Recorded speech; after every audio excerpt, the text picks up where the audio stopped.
matapos na lahukan ito ng 80 bansa. Sina Ocampo at Nucop ay nakatakdang magtapos sa nasabing kurso ngayong taon. Ayon kay Ocampo, lumaki siya sa magulong lugar ng Paco, Manila, kung saan iniisip niya umano na ang tanging daan upang makaahon sa kahirapan at makatulong din sa kanilang komunidad ay sa pamamagitan ng pag-aaral ng abogasya. Si Nucop naman ay ipinagpatuloy ang pag-aaral matapos na makagraduate sa kursong BS Biology sa UP din. Ang nakuhang karangalan ni Ocampo at Nucop ang pinakamagandang pwesto na nakuha ng Team Philippines mula nang sumali ang bansa sa 6 na taong pagsali ng mga ito sa nasabing kompetisyon. Wow! Talaga namang napakasarap maging Pinoy dahil sa mga ganitong klaseng balita. Kaya naman muling tumutok dito sa segment na nagpapagaan ng ating mga pakiramdam. Ako po si Sugar para sa Good News.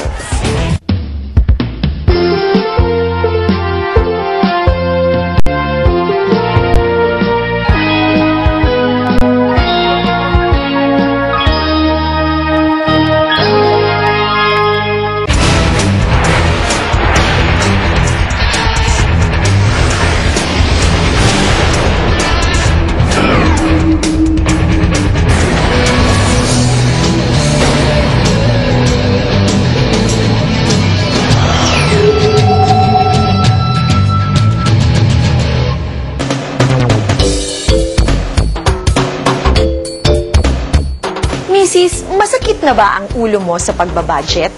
Ginawa mo na ba ang lahat ng pagtitipid pero butas na butas pa rin ang iyong bulsa? Don't worry dahil ibibigay ko sa inyo ang best trick on saving. Una, squirrel away come payday. Sa halip na mag-mall to celebrate the payday, magkaroon ng ibang savings account na hindi mo dapat galawin. Make a habit to set aside at least 1/4 of your salary at ideposito ito sa isang passbook-style account upang hindi mo agad ma-access. Ikalawa, shop below eye level. Lahat ng mga premium at mas mahal na produkto ay nakalagay sa eye level shelves sa mga supermarkets. Kaya naman bumili ka ng mga produktong mas mababa sa iyong eye level dahil yun ang mas cheaper. Ikatlo, walk, don't ride. Iwasang sumakay kung kaya namang lakarin ang pupuntahan. Sa pamamagitan nito ay malaki ang iyong matitipid kapag binilang mo ito araw-araw. Ikaapat, shop your closet. Bago ka bumili ng bagong damit, check your closet first. Matutong mag-match ng mga damit upang hindi na bumili ng mga bago. At ikalima, make going out extra special. Iwasan ang habit ng paglabas-labas tuwing Friday or Saturday night. Make sure na kapag gigimik ay may extra special na okasyon at sa pamamagitan nito ay malaki ang matitipid mo. Forgo the fancy drinks. Kung ikaw ay coffee addict, mas mabuting bumili ng handy thermos at mag-brew ng coffee sa bahay. Sa pamamagitan nito ay mapagbibigyan mo ang pagiging coffee addict mo and at the same time, nakakatipid ka pa. Parang para sa akin yon. Put an end to this butas na bulsa syndrome sa pamamagitan ng aking mga nabanggit na tips ng pagtitipid. Hanggang sa muli, ako pa rin si Mami Chloe na nagsasabing, if a financial planner knows how to save best, sa tahanan naman, Mother knows best. Bye!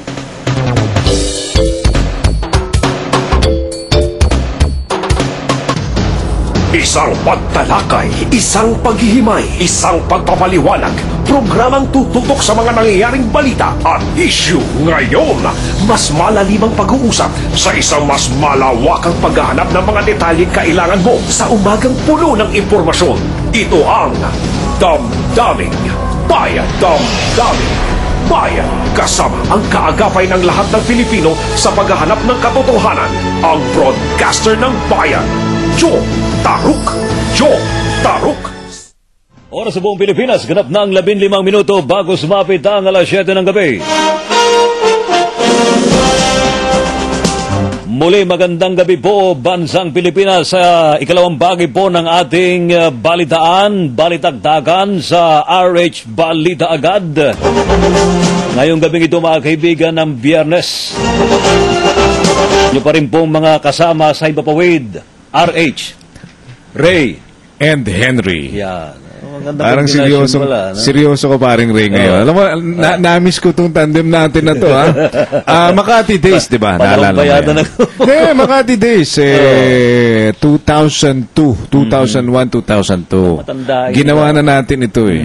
At naalala ko yung pagkanta mo ng yun ang tumatak sa akin sa pagtandem may natin. Bago nun? Yung pagkanta mo ng Elvis Presley. Sampulan mo nga ulit kami nun, ha? Ikaw talaga.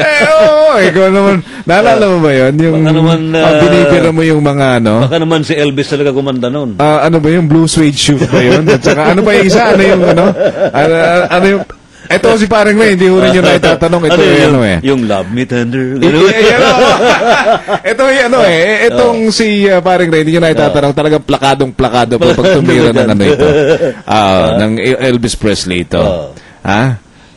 Sample daw Ano sasampol ko? Paano yun, Love Me Tender? Di ba sa programa nyo na talaga kumakanta kami ron. Hindi na ako kumakanta nun. Gasgas na yung ko boses ko Mga dalawang banyo lang Mga dalawang tagay pa ho ito. Oo, kailangan patagay. Yung ating pinag-uusapan pa rin dito, yung binigay natin na yung iniwan nating katanungan sa ating mga kababayan. Ano ba ang kanilang nararamdaman ngayon? Dahil sa sunod-sunod na mga krimen, na tila nananadya, may pumasok sa Mega Mall, may nanloob sa mga sangay ng remittance center, diba? Ito yung accounts of criminal events since last Saturday. Yan, nagkasunod-sunod last Saturday, yung tindahan ng alahas sa Mega Mall, yung ninakawan. Diba? Tapos January 28, yung negosyanteng Chinoy naman na nag-withdraw ng pera sa bangko, pinagbabaril. Patay. Si Calvin Tan. Tapos yung sangay ng Western Union sa Parañaque, nilooban ng 6 na armadong kalalakihan. At ang masama nito, yung mga suspect na marilpan ng mga nagro-rondang pulis. Pagkatapos, sangay ng Cebuana Luwilier sa Valenzuela, binasagan ng bolt ng 4 na armadong kalalakihan ng January 30. Binutas yung pader. Grabe naman. And then, hindi pa nakontento, gwardiya at magnanakaw ng gulong nagkabarilan sa parking lot ng Robinson sa Magnolia sa Quezon City noong January 30. At yung gwardiya ng Robinson's Place sa Manila na bad trip sa nakaaway na taxi driver nagpaputok ng baril sa galit. Kaya nakalaposo. Kaya tuloy ang epekto niyan, paring Henry, lahat ng mga gwardiya sa buong Pilipinas nire-require na mag-retraining. Kailangang marunong daw kayong bumaril at tumatarget sa pagitan ng mata ng butike. Na parang mga miyembro ng DCRH shooter na hindi ho ninyo itatanong. Kaya po itong mga DCRH shooter po na ito ay nag-uuwi ng medalya at plaque at mga certificate sapagkat ang pinagpapraktisan po nitong si Ray Sibayan, si Arnold Arroyo, si Raymond Dadpaan.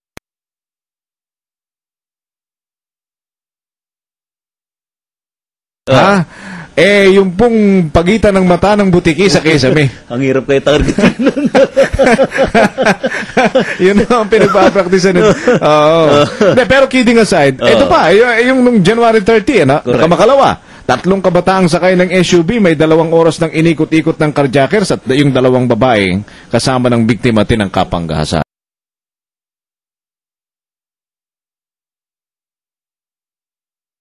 So itong account of events na ito. Kaliwat kanan na ngayon Ito yung nagpapatunay, paring Ray, na ang pattern ng criminal minds ng mga kawatan at ng mga masasamang loob. Anong tawag riyan? Nag-elevate na rin yung kanilang yung kanilang pagiging mapusok. 'Di ba? Pero alam mo, ano yan ngayon lang yan kasi lalo na ngayon, parang nag-trigger yan dun sa lalo na at umiiral election gun ban, sinasabi na mga kriminal talagang wala namang kinikilalang gun ban yan Kaya yan ang nangyayari. Pero ako naman naniniwala, personal opinion ko, mga kaibigan, na kaya pa rin ho yan ng ating mga kagawad ho ng PNP. Basta maging masigasig lang sa police visibility, ika nga ni Larry Hapos ng Villarica, Midsayap, North Cotabato, kahit armado pa ang mga security guard, police visibility pa rin ang kailangan. Tama. Which is Tama. correct, ano?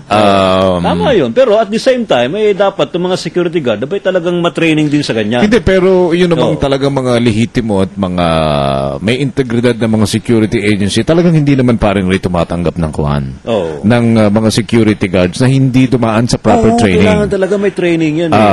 Marksmanship, lalo na yung marunong bumaril. At dapat yung pag Oo. kinalabit mo yung gatilyo ng baril mo, tatama sa tamang target. Oo. Tapos yung isa naman, yung self-defense. Oo. Which is, i-retrain yung ating mga security guard by, mag-start na next week eh. So, kailangan marunong din sila ng martial arts. O, di ba? Hindi naman sa habang panahon, sa lahat ng pagkakataon, baril ang gamitin mo. O sabi nitong isang texter natin, eto, hindi na po matahimik ang mga kaliwat ka ng krimen dahil ang mga suliranin ay mismong alagad ng mga batas, sabi rito. Nakakatakot na ngayon. Dati mga kawatan lang ang problema natin sa mga holdapan, nakawan, etc. Pati pulis ngayon, kawatan na rin. O, sabi Pero nitong sa akin Tondo. naman, doon sa ganyang punto, paring Henry, well, aminin natin na may mga pulis iskalawag, pero Hindi naman lahat. hindi lahat. Maraming Marahil, magagaling na pulis. kukunti, Oo. ilan, pero ang problema nga, kapag ang isang basket ng itlog, pag nahaluan ng bugok, syempre, pag yung bugok nadampot mo, at naamoy mo, ang baho, natural, magiging impression mo, yung buong nasa basket na yon, puro Oo. bugok. Pero sometimes we have to be objective din naman, Oo. paring Ray. Sabi nga nung isang nakahuntahan ko kanina, sabi niya, bakit ba ganyan naman? Baka pag kami nangyayaring krimen, kagyat na ang sinisisi ay police. Wag Di naman ba? sana. Maaaring may parte na ang ginagamit nating salita ay paninisi, pero it's more of paghahanap Correct. ng kalinga solusyon. ng kalinga sa mga protektor ng Ayun. ng mga mamamayan sapagkat ano ba ang kanilang ano ba ang kanilang nasa logo nila, to serve and protect. Correct. Diba? To serve and protect. So Huwag ikaw mong na dudugtungan yung to serve and protect. Who?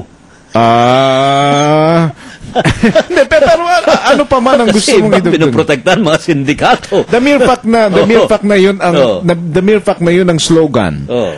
Yung slogan kasi, yun yung kumbaga sa produkto. Yun yung ine-expect mo pag binili mo ang isang produkto. Yes. Di ba? Yun yung malalasahan mo, yun yung ina-anticipate mo. Yun yung di ba? ina-anticipate mo. Yun ang inaasahan mo. Masyadong mataas ang expectation natin sa Correct. mga polis to the point nga na kapag kami ganitong nangyayari, hinahanap natin sila. Anong nangyayari? In fact, bakit ba natin maaari silang hanapan? Meron silang intelligence fund, paring Ray. Saan ba ginagamit yung intelligence fund? Yung intelligence fund na yan, hindi ino-audit ng Commission on Audit na yan. Ano yan? Exempted sa audit ng dapat sana Commission on magamit sa Audit tama, yan. Sapagkat yan dapat sa intel talaga. Pangangalap ng intelligence information. Hindi intelihensya. Pero, kamo, bakit sila nalulusutan? Kung meron silang intelligence fund. Yung intelligence fund na yon, hindi man tayo eksperto riyan, pero di ba pag sinabing intelligence fund, talagang hindi ka makakalusot sa mga pulis na ano man ang binabalak mo. Kapag ka ikaw ay ginamitan nila ng intelligent, hindi ka uubra. Sabihin na... kung ginamitan ka lang ng intelligence fund without the intelligence. Yun ang problema natin. Yun ang problema natin. Magkaiba yun eh. Yun ang problema natin. Diba? Sabi nitong texter natin, hindi na po kami nakakatulog dahil sa krimen. Kaya pa ho ba ng mga pulis ang krimen? Uy, medyo anong Kung ako tatanungin mo dyan, kaya yan. Kaya. Kaya yan. Ako nananalig sa kakayanan ng ating mga kapulisan. Kaya lang, medyo minamalas lang yung pagpasok ni PNP Chief Alan Purisima na talagang, nako, sir, biro ko nga kay paring Reggie Espiritu nung isang araw. Alam mo, sabi ko paring Reggie, alam mo ba yung salitang sa amin sa Quezon? Alam mo ba yung salitang sinusugalan? Sinusugalan. Sa inyo yun? Ano sa Ilocano yan? ano ba yung sinusugaran? Yung place? Sinusubukan. Ayun. Sinusubukan, tinetest. Oo. Para ka akong sinusugalan dito si Kuan eh. Si Tinetesting nyo kami? Si General Purisima eh. Oo. Hindi ba? Oo. Mahirap 'yan sapagkat pag ikaw din naman, yun ang mahirap, yun ang dilema ng isang kapopromote lamang na general eh. Oo nga eh. 'Di ba? Pero kung Marami kang naniniwala nilakdawan, marami kang nasagasaan, at marami kang kaaway. Correct. Oo, pero baka hindi naman ganun. I'm sure naman na kasi itong mga krimen na ito, kung titingnan mo, kuwan lang ito eh. Hindi kalakihan para gamiting pagsubok kay General Purisima. Oo. Pero siyempre, nagkasunod-sunod kasi, kaya ganun ang impresyon. Pero siguro, mag-iwan tayo ng mensahe sa ating mga kababayan. Siguro, sa akin naman na maaari kong masabi sa ating mga kababayan, may makipagtulungan po tayo sa makagawad ng PNP. And tayo naman, siguro, kahit naman tayo may mga ganitong problema, kapag nagtutulungan ang komunidad at ang pambansang pulisya, ang ating mga pulis, kayang-kaya ho nating masugpo ang krimen. Pero sana ay masuring mabuti yung umiiral na election gun ban. Merong nga panawagan dito paring Henry na medyo sana yung may mga lehitimo namang mga armas na maaari naman makatulong siguro panlaban sa krimen o kaya may mga banta sa buhay, ibigyan naman ng exemption. Oo. Ako, mas maganda yung gun ban, pero ang gusto kong mangyari sana paring Raymond, kahit ko po ito, sino ho ba naman ako, isang ordinaryong taxpayer lamang, hindi po siguro gun ban ang ating pagtuunan ng pansin, kundi gang ban.